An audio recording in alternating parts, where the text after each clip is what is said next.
하나님 말씀을 같이 보시겠습니다. 야고보서 1장 19절에서 25절 말씀이 되겠습니다. 제가 읽어드리겠습니다. 내 사랑하는 형제들아, 너희가 알지니 사람마다 듣기는 속히 하고 말하기는 더디하며 성내기도 더디하라. 사람이 성내는 것이 하나님의 의를 이루지 못함이라. 그러므로 모든 더러운 것과 넘치는 악을 내버리고 너희 영혼을 능히 구원할 바 마음에 심어진 말씀을 온유함으로 받으라. 너희는 말씀을 행하는 자가 되고 듣기만 하여 자신을 속이는 자가 되지 말라. 누구든지 말씀을 듣고 행하지 아니하면 그는 거울로 자기의 생긴 얼굴을 보는 사람과 같아서 제 자신을 보고 가서 그 모습이 어떠했는지를 곧 잊어버리거니와 자유롭게 하는 온전한 율법을 들여다보고 있는 자는 듣고 잊어버리는 자가 아니요 실천하는 자니 이 사람은 그 행하는 일에 복을 받으리라. 아멘. 우리가 야고보서를 지금 보고 있는데 야고보서를 제가 처음 시작하면서 먼저 배경적인 내용을 말씀을 드렸습니다. 야고보가 이 야고보를 쓸 그 당시에 성도들은 믿음이 있었지만은 그 믿음이 온전한 믿음은 아니었습니다. 온전한 믿음이라고 하는 것은 믿음에 합당한 삶이 동반되어지는 믿음이 되어질 때에 그 믿음이 온전한 믿음이라고 말할 수 있는데 믿는다라고 하는 그 믿음은 있었어요. 그렇지만은 그들에게 있어서의 삶이 부족한 그러한 부분에 있었고 그래서 온전한 믿음을 갖기 위해서는 그 합당한 행위가 동반되어지는 그러한 삶을 살아야 된다. 이러한 측면에서 야고보 사도는 흩어진 성도들에게 이 야고보서를 쓰게 되었고 그 야고보서를 보내면서 그 행함에 대해서 행위에 대해서 강조하고 있는 그러한 내용들이 야고보서에 많이 나오는 것을 알 수가 있습니다. 그러한 이 배경적인 상황 속에서 야고보서를 썼지만은 그러나 그들이 처한 그 형편은 고난 가운데 있었던 거예요. 그 당시에 예수를 믿는다라고 하는 것, 신앙생활을 행한다라고 하는 것은 단순한 어떠한 고난이나 어려움이 아니었습니다. 다른 사람들에게 있어서의 손가락질이나 그저 야유하는 그러한 어떠한 눈초리를 받는 그런 정도가 아니라 이것은 신앙생활을 행하는 것은 그들의 어떠한 생명과도 직결되어진 그 상황이었어요.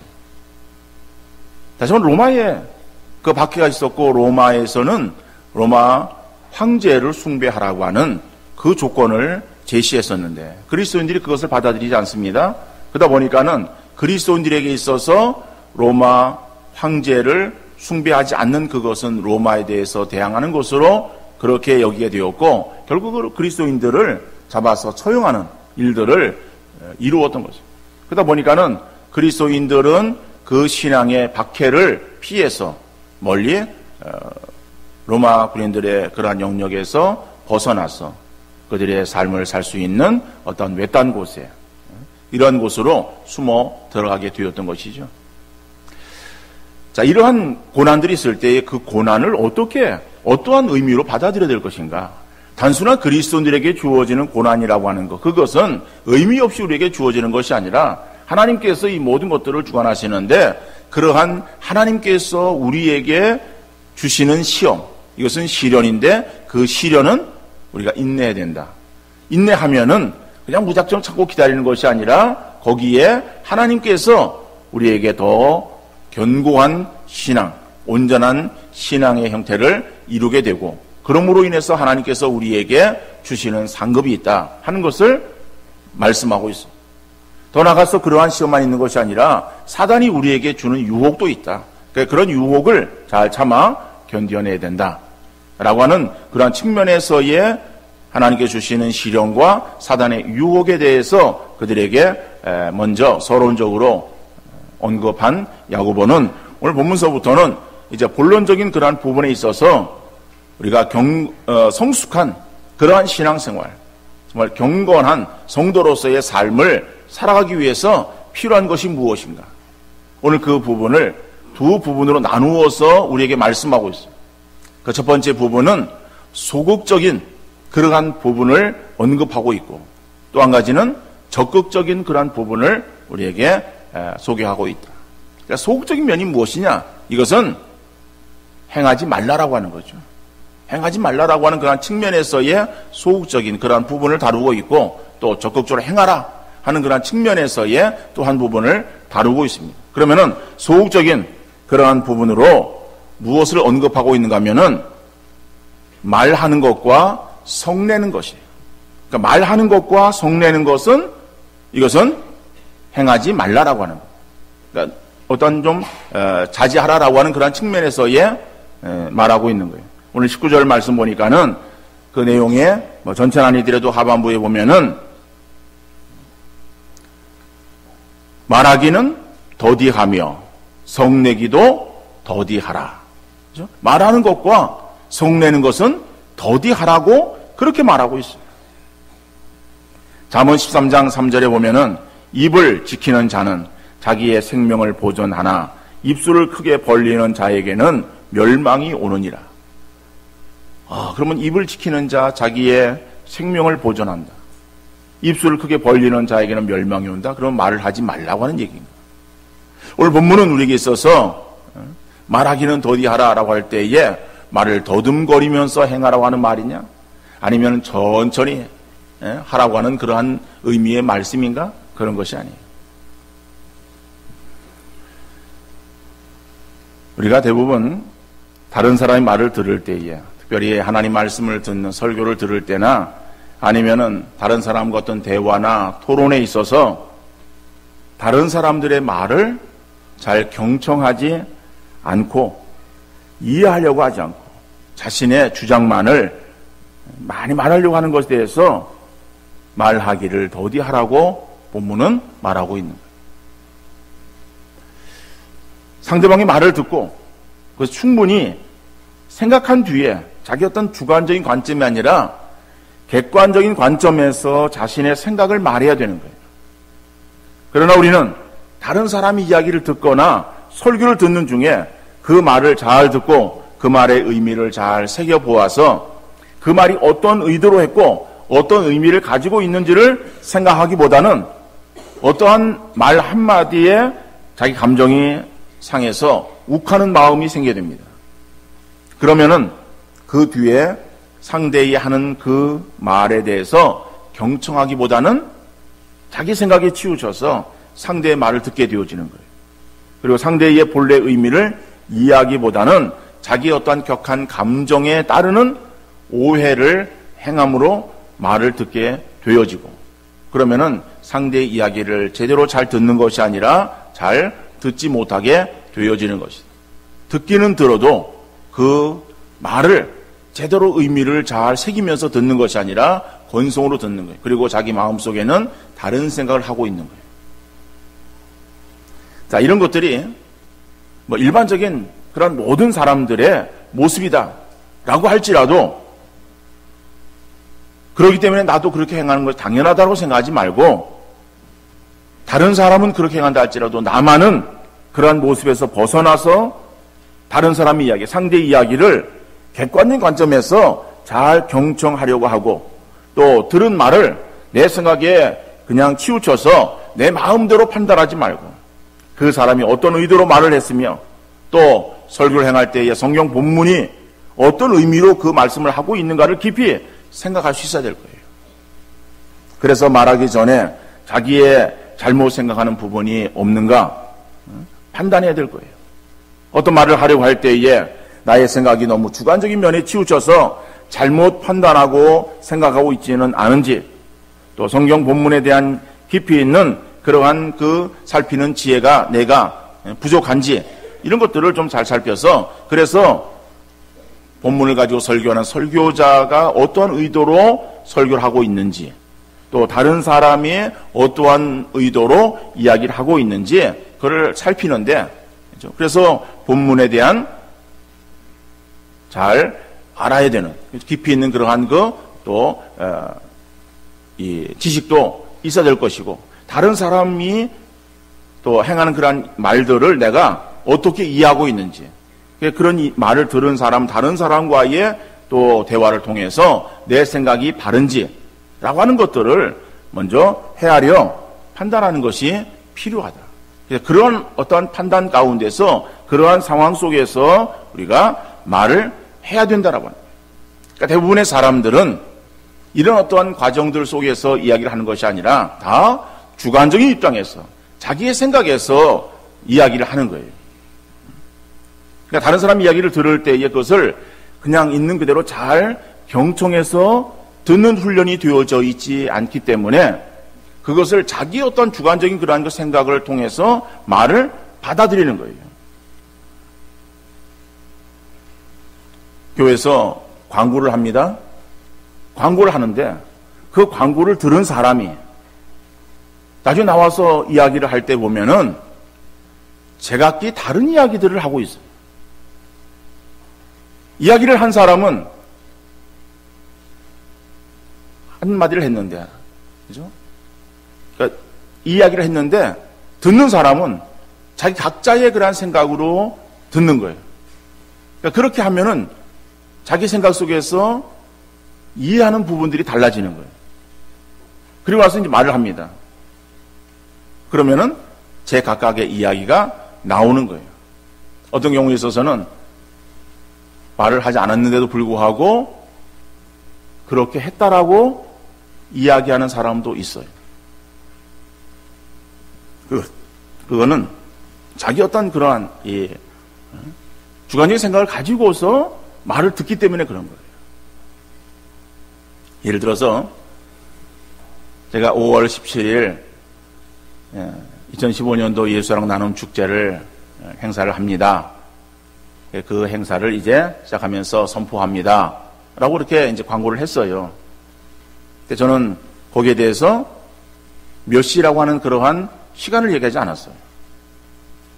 자, 그러면은 이제 이 이야기를 들은 사람들이 나중에 이제 이야기할 때에 어떤 이야기가 서로 이제 주어지는가 하면은 5월 17일 행사 2시에 한대, 어떤 사람은 5월 17일 행사 2시 반에 한대, 이런 이야기들이 이렇게 각각 나올 수 있어요. 왜 그런 얘기들이 나오겠는가? 나는 그 얘기를 그냥 5월 17일 행사를 합니다 라고 하는 것만 일단은 얘기했는데 본인들이 들을 때는 어떤 거기에 대한 생각을 가지고 있어요. 아, 작년에 행사를 몇 시에 했지? 2시에 했어. 그럼 올해도 2시에 하겠지? 그런 생각 속에서 2시 한 것처럼 자기는 그렇게 들었다는 거죠. 그래서 2시라고 이야기를 하는 거예요.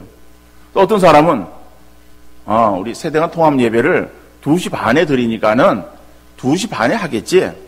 그런 생각 속에서 5월 10일 한다는 얘기를 들으면은 그러면은 2시 반에 하는 것처럼 그렇게 들었다라고 이야기를 하는 사람도 분명히 나오게 되어지는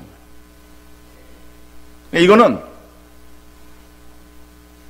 잘 이야기를 듣지 않았기 때문에 그런 거예요. 대부분의 사람들이 그렇게 이야기를 남의 이야기를 들을 때에 그 이야기를 그냥 건성으로 듣는 거예요. 그리고 전에 행한 거 그랬으니까는 그러겠지라고 하는 자기 생각에 거기에 그냥 치우쳐가지고 그래서 그 사람이 그렇게 이야기를 한 것으로 그렇게 오해를 하기도 합니다.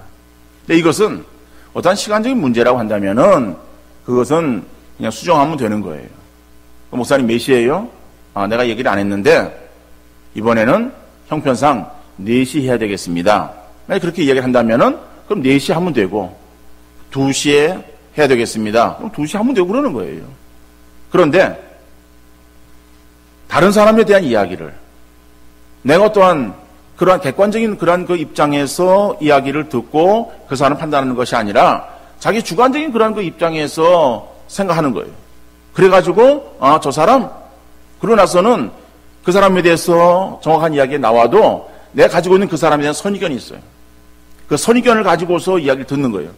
그러다 보면은 엉뚱하게 이야기가 들려지는 거예요. 생각되어지는 거죠. 인식되어지는 그러한 이야기를 그냥 자기가 그렇게 들은 것으로 생각해서 그래서 그것을 가지고 상대에게 그냥 바로 이야기를 하는 거예요.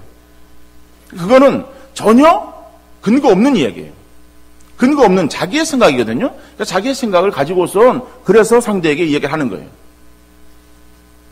여러분, 그럴 때에 이것이 바른 이야기가 아니라 옳은 이야기가 아니었을 때에 그 이야기가 상대에게 들려지면은 상대는 그것으로 인해서 깊은 마음의 상처를 받을 수 있는 거겠죠.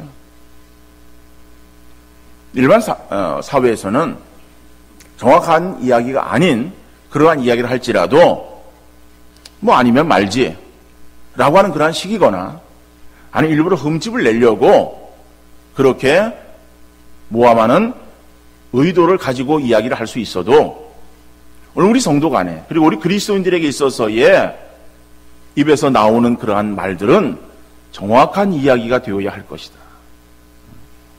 그럴 때의 상황에 대해서도 우리가 정확히 알 수 있고 다른 사람에 대해서도 오해하는 일들이 일어나지 않을 수 있다라고 하는 거예요. 다른 사람이 다 그렇게 얘기한다고 나도 그렇게 하는 것이 아니라 다른 사람이 그렇게 행한다 할지라도 오늘 성경은 우리에게 있어서 말하기를 더디하라 라고 하는 것은 이것은 내 어떠한 주관적인 그러한 입장에서 말을 듣고 그리고 함부로 이야기를 하는 것이 아니라 그 이야기를 듣고 그리고 상대의 입장을 헤아려서 그 말이 맞는 말인가 정확한 말인가라고 하는 것을 헤아려서 그래서 정확한 말을 행할 수 있어야 될 것이다 라고 하는 그런 의미에서의 말이에요. 그래서 말하기를 더디하라고 그렇게 성경은 말하고 있는 거예요. 그냥 말을 더듬거리고 아니면은 그저 말을 그냥 천천히 하라 그런 의미의 말은 아니에요. 또 성내기도 더디하라고 하는 거예요. 성낸다라고 하는 것은요 자신의 그러한 어떤 마음에 있어서의 그저 단순한 어떤 그 감정 어떤 타고난 어떤 성격, 성질 이런 것들을 의미하는 말이기도 하지만 여기서 성내기, 성낸다라고 하는 그런 그 말의 의미는 어떠한 격렬한 감정을 가지고서 일으키는 어떤 분노, 화 이런 것을 말하는 거예요. 이게 어떠한 상대방과의 대화 가운데서 이야기를 듣고서 욱하는 어떤 그러한 어떤 감정들, 그죠? 어떤 그러한 그 분노가 일어나는 것들, 이런 것들을 말하는 거예요. 근데 이런 성을 내는 것, 다른 사람이 어떤 그러한 이야기에 욱하는 그러한 그 마음으로 성을 내서 그러면은 그 사람의 이야기를 제대로 그 다음에 들려집니까? 들려지지 않는 거예요. 들려지지 않게 되어지면은 그 사람에 대해서 그죠? 우리가 사랑할 수 없는 거죠. 근데 성경은 우리에게 뭐라고 말씀합니까? 내 이웃을 내 몸과 같이 사랑하라. 그러니까 우리가 이웃에 대한 하나님의 기준은 무엇인가 하면은 이웃을 내 몸처럼 사랑하라라고 하는 거예요. 그런데 성내는 것, 그것은 그 사람을 사랑하는 것이 아니라 사랑하지 못하게 만드는 거예요. 그뿐 아니라 내 마음을 황폐하게 만들어요. 그리고 그 성내는 것으로 인해서 하는 관계도 역시 깨어지는 거예요. 그러니까 여러 가지 그런 그 부분에 있어서 이것은 바람직하지 못하다. 그러니까 우리 그리스도인들은 다 성격이 있고 성질이 있어요. 그렇지만 그런 것들을 함부로 드러내는 것이 아니라 그것을 자제하고 그리고 또 다른 사람들과의 대화 가운데 있어서도 어떤 그런 감정을 가지고 대하는 것이 아니라 그런 감정을 억제하고 그리고 대화하고 다른 사람의 이야기를 들어야 된다라고 하는 거죠. 그러니까 이러한 말하기를 그리고 성내기를 더디한다라고 하는 것은요 결국에 다른 사람의 입장을 이해하는 것을 말하는 거예요. 다른 사람의 입장을 좀 이해해 주라라고요. 내 어떠한 생각 속에서만 판단하고 행하지 말고 다른 사람의 어떠한 그 입장에서 쉽게 이야기하면은 성숙한 그런 그리스도인들은 우리의 마음이 점점 부모의 마음을 닮아가야 된다라고 하는 거예요. 우리 부모님들을 보면은 나이가 들어갑니다. 나이가 들어가면 힘도 없어져요. 가진 경제력도 없어져요. 그러지만은 자녀들을 향하신 그 마음은 동일해요. 부모가 자녀들을 대할 때 어떻게 대합니까? 자녀들을 이해하는 거예요. 자녀들이 잘못해도 부모에게 있어서는 그것이 다 타당성이 있어요. 그럴 만한 이유가 있기 때문에 걔가 그렇다라고 그렇게 이해하는 것이 부모님이에요. 다른 사람들은 다 아니라 그래도, 다른 사람들은 다 저 사람 잘못되었다라고 얘기할지라도 부모는 그 자식에 대해서 그렇지 않다라고 그렇게 항변하는 것이 부모님 아닙니까? 이게 넓은 마음이에요. 부모의 마음은 정말 커다란 성숙한 그러한 그 마음을 우리에게 나타내 보여주고 있어요. 우리 마음이 그런 마음은 아니라고 할지라도 점점 그런 마음을 닮아 가야 되는 것이다. 왜? 그것이 하나님 마음이에요. 그러니까 우리가 하나님 마음을 닮아가는 그러한 성도가 점점 되어질 때 우리의 신앙이 성숙되어져 간다라고 말할 수 있는 거예요. 우리의 신앙이 단순하게 그저 예배에 열심히 참여하고 기도하고 찬송 열심히 부르고 이런 것으로 인해서 내가 믿음이 좋다라고만 생각해서는 안 된다라고 하는 거예요. 그것도 믿음의 좋은 부분, 한 부분일 수 있겠지만은, 그러나 정말 믿음이 좋은 사람은 그러한 그 삶에 있어서도 다른 사람들과의 관계 속에서 나의 어떤 주장만을 이야기하지 않고 나만을 고집하지 아니하고 다른 사람들을 좀 이해하고 다른 사람들을 좀 품어주는 그러한 그 마음들을 갖는 그러한 자세가 되어질 때에 그것이 신앙의 성숙한 그러한 사람의 모습이다라고 말할 수 있는 거예요. 자, 적구적인 그러한 그 부분에서는 듣는 것을 속히 하라. 그리고 말씀을 준행하라. 라고 오늘 본문이 우리에게 말씀하고 있어요. 여러분, 듣는 것을 속히 하라. 라고 하는 것은 듣는 것 속히 하고 말하는 것 더디하고 이것을 그저 어떤 속도의 그러한 그 관점에서만 생각해서는 안 되는 거예요. 그러니까는 말한다라고 하는 것은 이것은 깊이 생각해가지고 그리고 그 말이 옳은가라고 하는 것을 생각하면서 이야기를 하라라고 하는 것이고 그 다음에 듣는 것을 속히 하라라고 하는 것은 듣는 것을 좀 잘 하라라고 하는 거예요. 근데 우리의 이 교육은 주입식 교육이었어요. 뭐 아직까지 그렇습니다. 학교에서의 교육이 주로 주입식이죠. 선생님이 들어와가지고 강의를 하고 그리고 학생들은 그 강의를 듣거나 아니면은 그저 노트 필기를 하고 이렇게 해서 수업이 끝나는 거예요. 이러한 교육으로 우리는 지금까지 계속해서 행해오고 있습니다. 유대인의 교육도 암송이에요.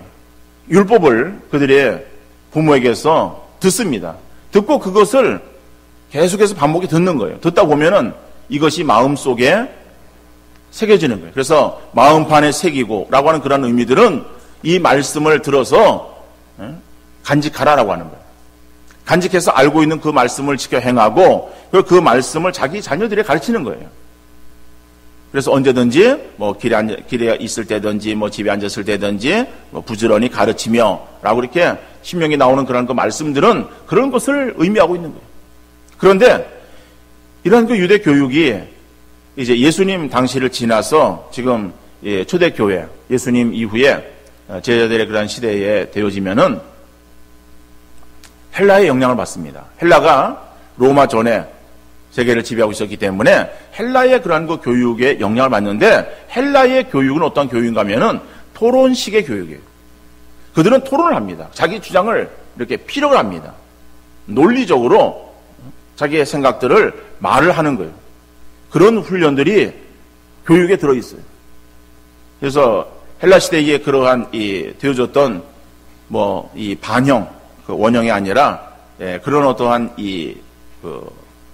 운동장들, 뭐 스탠드가 있는 그러한 그 운동장 이런 것들은 주로 자기 어떠한 그 이야기를 하는 토론의 그러한 그 장이었어요. 네, 그런 데서 자기의 생각을 얘기하는 거예요. 그리고 또 다른 사람이 또 듣고 또 자기의 생각을 이야기를 하고 그래서 서로의 어떤 생각들을 서로 토론하고 나누는 그러한 일들이 많이 있었습니다. 그러다 보니까는 헬라의 그러한 그 영향이 이 초대교회도 있었어요. 그래서 하나님 말씀에 대해서도 서로 토론을 합니다. 그러니까 토론을 할 때에 그럴 때에 상대의 그러한 그 이야기를 집중해서 잘 경청하라 라고 하는 그러한 측면에서 말하는 거예요. 근데 우리나라 사람들은 되게 이 말을 듣기보다는 말하기를 좋아하는 것 같아요. 특별히 뭐 정치인들이 어떠한 토론마당, TV 통해서 이렇게 보면은 나와서 상대 이야기를 듣는 것이 아니라 자기 당의 이야기를 하는 거예요. 서로 자기 당의 이야기를 목소리 높여가지고 관철시키려고 목소리를 높이는 거예요. 그래서 목소리 큰 사람이 이기는 것처럼 여겨지는 것이 오늘 우리의 사회 아닙니까? 목소리 높여서 큰 소리로 이야기하는 것이 이기는 것이 아니에요. 중요한 것은 상대의 이야기를 잘 들어야 된다라고 하는 거죠. 그러니까 우리는 대체적으로 듣는 훈련이 약해요. 특별히 부모와 자녀의 관계 속에서도 그렇습니다. 부모는 자녀를 다 이해하고 잘 알고 있다라고 하는 생각에서 자녀와 대화하려고 하기보다는 일방적으로 부모의 생각을 주입시키려고 할 때가 많이 있어요. 자녀 이야기를 잘 들어서 그가 어떤 생각을 하고 있는지를 이해하고 그 다음에 부모의 생각을 논리 있게 전해주어서 자녀들이 올바른 판단력을 가지고 결정할 수 있도록 도와줘야 되는데 부모는 부모라고 부모 입장의 자녀들을 그냥 강압적으로 부모의 생각을 주입시킬 때가 많이 있죠. 그러니까 부모의 생각을 자녀들에게 강제적으로 주입시키는 것도 잘못된 것이고 또 민주적인 부모 이래가지고 자녀들이 이야기를 그냥 다 분별 없이 들어주는 사람도 있어요. 그것도 올바른 것은 아니에요. 충분한 대화가 필요하죠. 그 가운데에 잘 들어주는 거 중요해요.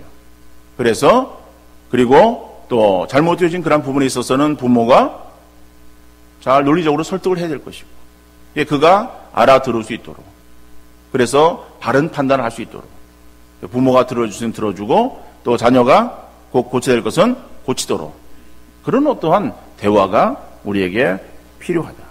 우리 성도의 관계 속에서 마찬가지예요. 성도 관계 속에서도 그죠? 그냥 내가 먼저 신앙생활을 했기 때문에 당신이 뭘 안다고 이건 이렇게 하는 거야. 일방적으로 얘기하는 것이 아니라 그죠? 그들의 어떠한 형편들을 들어주고 그러한 상황 속에서 성도로서 신앙인으로서 어떻게 행하는 것이 바람직하고 지혜로운 것인가 라고 하는 것들을 또 그들에게 알려주고 그죠?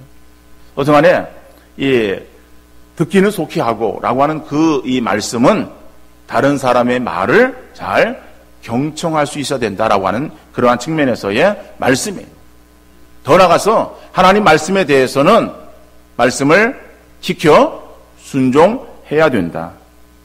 하나님 말씀을 지켜 순종하기 위해서는 먼저 하나님 말씀을 우리가 받는 자세가 어떠해야 되는가를 말하고 있습니다.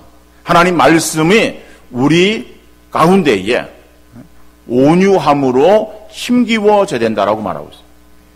온유함으로 심겨져야 된다라고 하는 것이 무슨 말인가? 여기서 온유함이라고 하는 것은 그 단어의 의미가 원래 헬라 단어의 의미가 무엇인가 하면은 사나운 짐승이 길들여진 상태를 말하는 거예요. 이게 온유하다라고 하는 원래 의미예요. 고열로 인해서 그 환자가 막 이렇게 고통을 받아요. 그러다가 약을 먹어요. 해열제를 쓰게 되어지면은 열이 진정되어집니다. 이러한 상태를 온유하다라고 그렇게 표현하는 의미예요. 그런데 여기에서는 거칠고 불같은 기질을 통제함으로써 누그러진 마음의 상태를 말하는 거예요.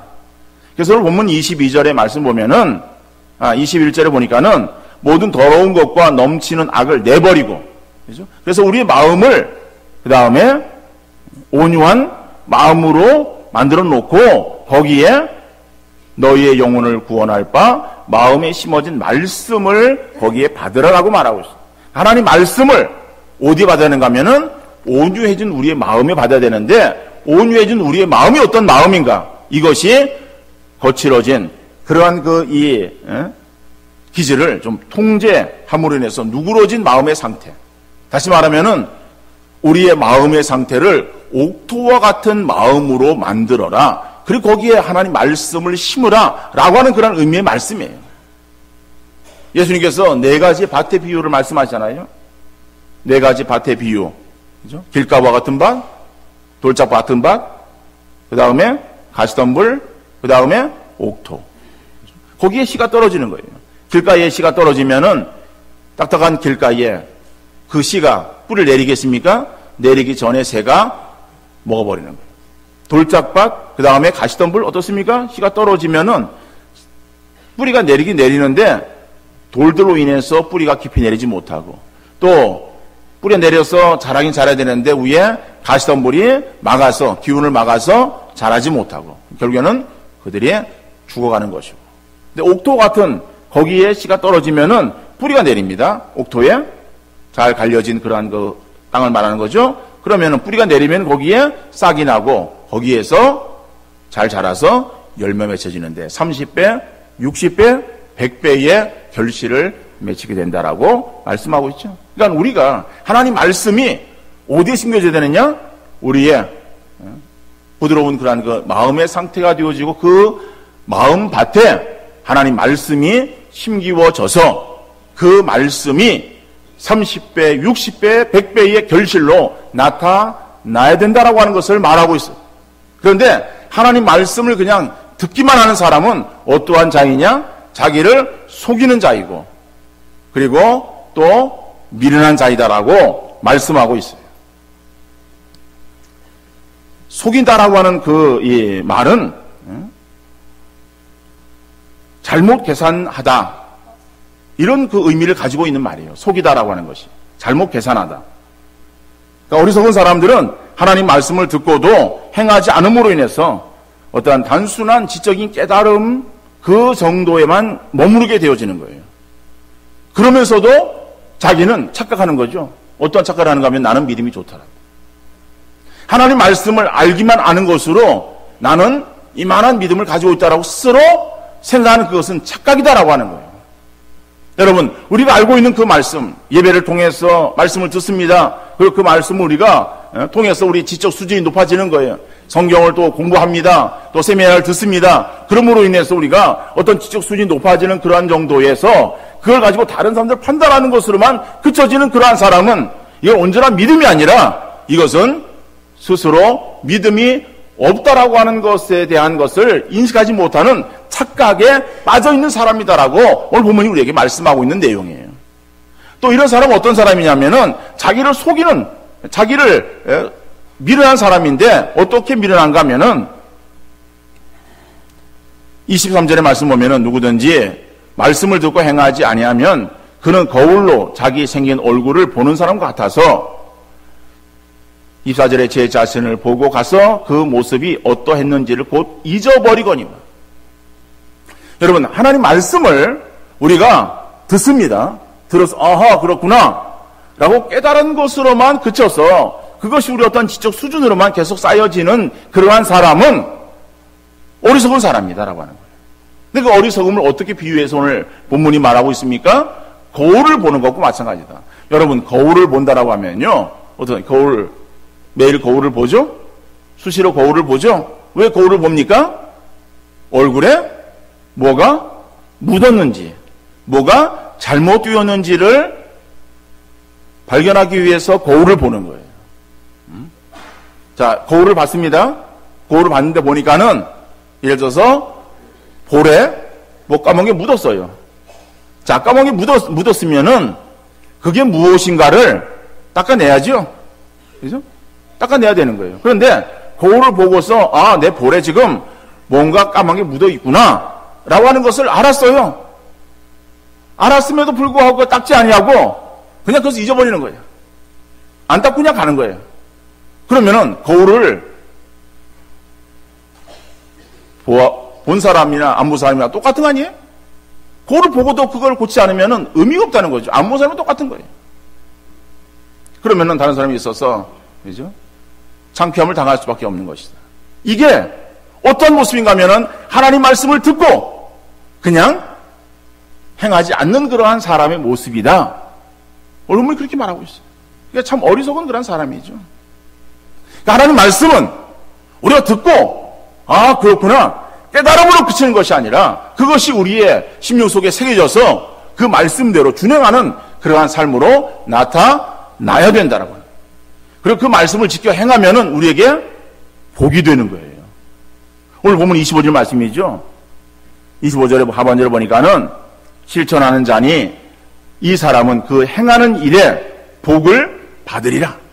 그 행하는 일에, 그죠? 말씀을 듣고 말씀을 지켜 순종하는 일에 하나님께서 복을 주신다라고 그렇게 약속하시고 있는 거예요. 그러니까 우리가 하나님 말씀이라는 것은요, 한번 듣고 그냥 은혜 받았습니다. 그리고 그냥 잊어버리는 거. 이거는 어리석은 사람이다라고. 말씀은 그렇게 잊어버리는 것이 아니라 말씀을 우리 심령 속에 새겨서 그 말씀이 우리 속에서 뿌리를 내리고 거기에서 싹이 나고 열매를 맺어서 많은 그런 그 열매가 우리의 심령 속에 맺혀지는, 신앙의 열매 맺혀지는 그러한 삶으로 나타나야 되는 것이다라고 합니다. 근데요, 나이가 들면은 어떻습니까? 말씀을 듣고 금방 잊어버려요. 그게 문제예요. 어떻게 하느냐? 어떻게 많이 잊어버리느냐? 그죠? 자꾸 보면 돼요. 보면은 기억이 나요. 그래서 여러분들 좀 인터넷을 좀 하시기 바랍니다. 아유, 뭐 이 나이에 여러분 이 나이가 아니라 여러분들의 자녀들이 여러분들의 손주들을 통해서 컴퓨터 키는 법을 배우고 그리고 인터넷에 접속하는 것을 좀 배우고 그래서 교회 홈페이지 들어가면은 교회 소식에 설교란이 있어요. 설교란에 들어가면은 매주 설교를 올리고 있어요. 그럼 그걸 그렇게 들어가면은 거기다가 이렇게 로고인만 말이 여러분 어려워서 모르는 사람도 있을지 모르겠는데 어떤간에 여러분들의 자녀들이면 다 알아요. 손주들이면 다 알아요. 그래 접속해가지고 들어가서 보면은 설교가 있어요. 그 설교가 이번 설교가 금요일 정도면은 다 올라가요. 그럼 그거를 그냥 보시는, 그럼 지난주 거 보시는 거예요. 우리가 순공과를 설교를 요약한 것을 문제를 만들어서 그걸 가지고 나누기도 합니다만은, 그러나 그보다도 설교에 불한 그 본문을 여러분들 한번 이렇게 쭉 한번 읽어보세요. 읽어보시고, 참 그랬구나. 기억을 되새기는 거예요. 그러니까 기억을 되새겨서 뭐 하느냐? 우리가 하나님 말씀을 또 깨닫고, 깨달은 그러한 그 말씀들을 지켜 순종하는 삶으로 나타날 때에, 그럴 때에 그 삶에 하나님께서 주시는 복이 있음을 우리에게 약속하시는 이라는 그 말씀이기 때문에 여러분들 우리의 신앙은 점점 성숙한 그러한 그 신앙의 모습을 이뤄낼 것이고 하나님 기뻐하시는 그러한 수준에까지 여러분들이 도달되어지는 우리 성도님들 되어질 수 있기를 간절히 바랍니다. 다른 사람들을 여러분들 좀 깊이 이해하고 다른 사람들 입장에서 듣고 생각하고 말하는 여러분들 되어질 수 있기를 바라고, 하나님 말씀에 대해서는 그저 듣고 은혜 되었다, 오늘은 별로다 이렇게 그냥 지나치지 마시고 여러분 그 말씀을 좀 여러분 깊이 마음속에 새겨서 그 말씀이 여러분들의 심령 속에서 좀 자라도록, 그리고 많은 열매로 나타날 수 있도록 여러분 말씀을 더욱더 귀하게 여기고 말씀을 준행하는 삶을 살아감으로 인해서 하나님이 주시는 놀라운 은혜와 복을 충만히 받아 누리는 우리 믿음의 성도들 다 되어질 수 있기를 주님 이름으로 축원합니다.